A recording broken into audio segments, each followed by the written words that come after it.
If someone had told me that I would write a book, let alone write it in 7 weeks, I would have told them that they were mad.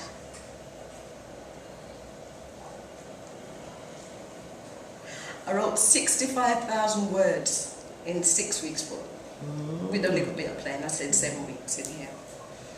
And I'm still astounded. I'm still in shock. It's not that I'm an eloquent or grammar kind of person. You know, I don't have a degree in English. I don't have a degree in anything. You know, I have qualifications. I've been to uni and I've done various different things, but just to be sitting here in front of you all in the library that I came in 1967 as a 6-year-old child, that 6-year-old child couldn't have envisaged me sitting here today in front of all of you. I had no knowledge that this was inside of me. And when I sat down in front of my laptop, I was thinking, how do you start writing a book? What do I have to say?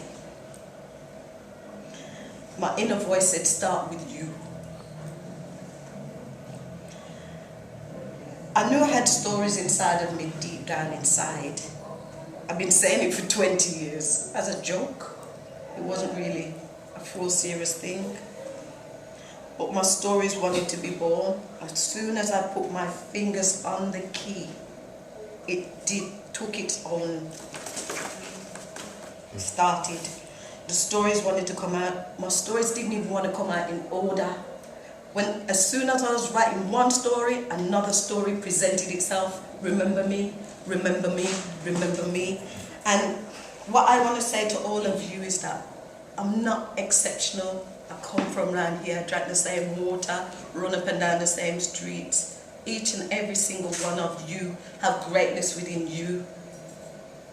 You know, I've just come to just share the love, you know, and what I want after this is, if you've got any questions to ask me, I'll give about 10 minutes, 5-10 minutes.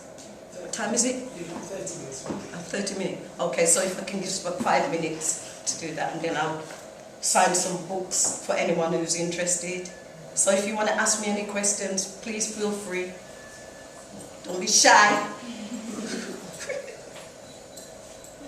What was the most exciting memory in this book out of all of them? What was the one that you started writing and was like, oh wow, I remember this, and it brought back the emotions and the feelings? It's difficult to say, you know, but I tell you what was really exciting was actually stepping out of myself and recognizing the blessings how God had kept me through. That was really astounding, and how many angels that came in my life, people who were not my blood relative, who were there to support me, help me, uplift me. And that's why I can't forget Handsworth, because there are a lot of people who are not here, but people that I mentioned in my book, like Mrs. Drysdale. And Mrs. Drysdale, just an amazing woman for me. She saved my life in many occasions. I got people like Mrs. Graham. You know, they call the Greens in the book, and they were amazing people. Fed me when I was hungry. I got my auntie here. It's quite emotional for me because of the journey. What you see in here is an accumulation of many people's love. This is not just one person's love, this is a lot of people who love me. And so, for me, it was actually discovering that I was stronger than I thought I was. That was really powerful, because I had a perception about myself growing up feeling ugly, worthless, not good enough. You know what I mean? Especially having my little short hair, my little dry head, picky head girl.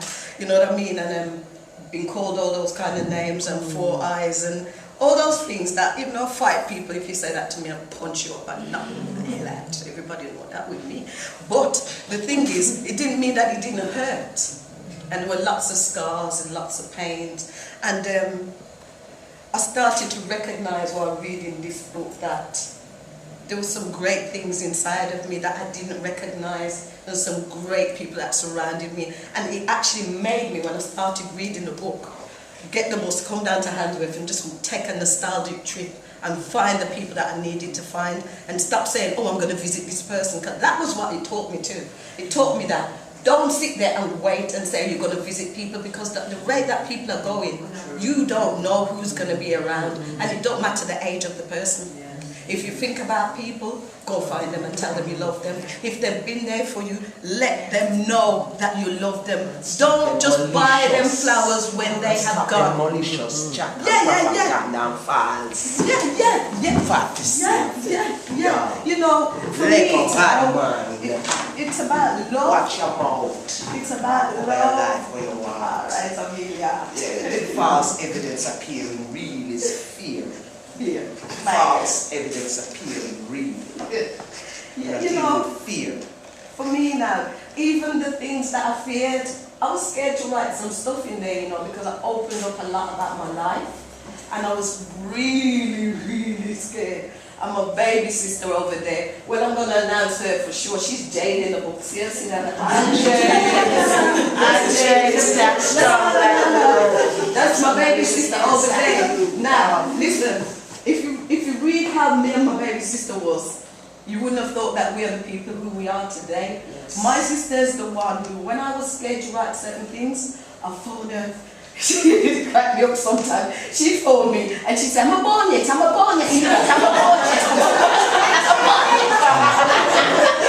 wanted to know when she was born. You know, I changed names in the book. I just wanted to respect people and their privacy as well. You know, even though my family will know who is who. But as a stranger, I just wanted to respect my family's privacy. This book is really about me. It wasn't so much about my family, if you know what I mean. But obviously, they're my family, so they're in my space. So some of them come in the book, but not through no malicious way, because I got a lot of love for my family. But my sister there at the back, Janet, when I was like, Janet, I can't write that. Janet said, talk the thing. Janet said, talk the thing. Janet said, talk the thing. Right? And I thought, well, Janet, I can't put that. She said, oh, I'm behind you, I'll support you. She says, listen, say what you got to say and don't keep no. And if you read about my sister, she's a bad one because she's so you know that she's getting over.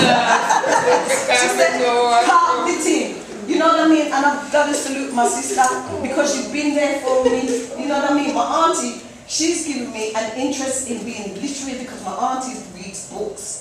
You know what I mean? And so she's given me a love of books. So it's all this combination of all different things. So the person that you see today is a pot of soup of each and every single one of you. You've all had something to do with me, something that brought me to this today. And I want to thank you all. I'm grateful to Handsworth. I'm grateful to Birmingham. And I got a lot of love for you all.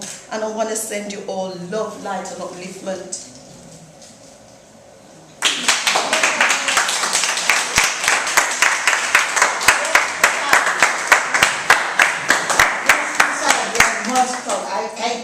I came last week because you got eager and answering. You see, my auntie got so eager. I sent her on the telephone. It's the 9th of July, but she obviously missed that bit and she got so excited. She came last Saturday. And she phoned me and I got a message on my auntie's service saying, Audrey, where you done to come looking and you wasn't here? But I want to thank so many people because you know what? In this room is people that I went to junior school with, senior school with, people I run up and down street with. And it's just such a beautiful memory to look around this room and see so many faces of the places and things. And I know that a lot of you bear witness to what I've said in this book, because a lot of you know Audrey Henry. And some of you may be wondering, well, why she changed her name to Andreia? The reason I changed my name was because I'm into numerology. I'm into numbers. And I recognize that Audrey, that name held 6 letters. And Andreia is 7 letters. And I believe in the power of 7.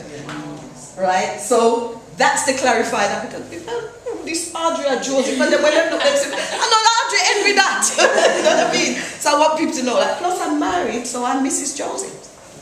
So the combination, Andreia Josephs. But as I said, you all know Audrey Henry. And it's still me, and I still got a lot of love for you, and I ain't gonna change, turn no highfalutin person and go let me know because it's still me this. You know what I mean? I mean, no front one and like I said, books taking me a lot of places. There's a write-up about me coming, I do believe it's this week in the Voice newspaper. This has taken me to lots of places, and it's become a vehicle. It's taken me to places that I never envisaged. I've been on BBC Radio, was on radio day before yesterday. I'm getting so confused. I've even been nominated for an award, which is just mind-blowing. A Womanhood Global Recognition Award. I'm like, I only just done a book just the other day and so many things, but I've sent this book out with healing and love. I haven't sent it out with no negative energy. Of course you're going to read things that happen. That's my journey. Who hasn't had stuff? My story is reflective of all of you. I don't think my story is anything more special than anybody who's sitting in front of me. You know what I mean? It's just that one day I just got up and decided to say, you know what, I'm going to put it in print. And remember, how many letters in the alphabet, people? Tell me, 24 letters in the alphabet. My book is just compiled of 24 letters. That's what my book is. 24 letters placed together. You too, if you choose to do it, you can do it. And if you choose to do something else, do it. But you know what? I decided that I wanted to leave a legacy. As a grandmother of 12 now, I want to leave a legacy for my grandchildren. You know, I want to leave a legacy for my children. There's my son over there. I want to recognize my son. People, there's my baby. His name ain't changed in the book. He's still Peter. You know what I mean? But I just want to say this is where I've come from, and I'm just so happy to soak in some more Handsworth and carry wherever I go. So if you take me across the world, no say Handsworth at our boat. No matter where it take me, which corner, the word Handsworth will always be there. Bless people. Bless you.